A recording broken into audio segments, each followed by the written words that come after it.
name is Danielle.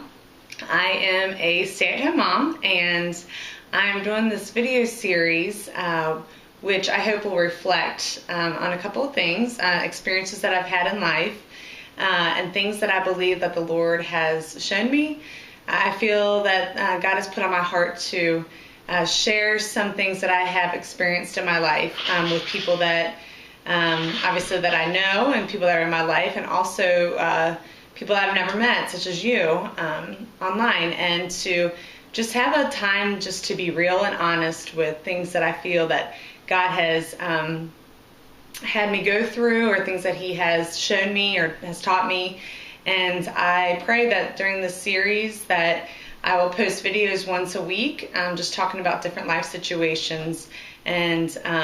just to share and reflect on things that I feel that in a world that is so corrupt with lies and deceitfulness and honestly just fakeness, that this is a time to be real and honest and open and communicating what is life, what are we doing here, what's after life,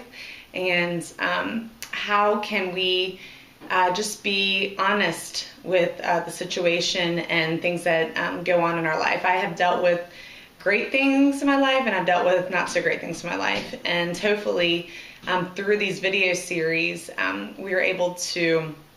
capture and relate on certain subjects. And whether you have my views or different views, I am completely open with it, and I hope that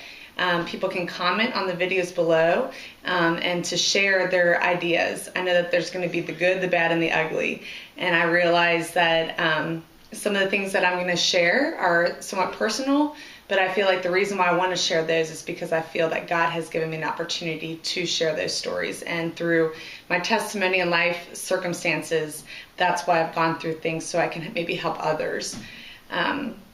So anyway, I hope that you stay along and once a week check in to these video series. I hope to post them at the beginning of the week. And it's just basically to share the love of Christ in a respectful way. And I know that not everyone has my views, and that is definitely okay. But I just hope that those that watch are respectful and can understand that some of the things that I will say are from the Bible and experiences that I have. But I hope that all of this is biblically based.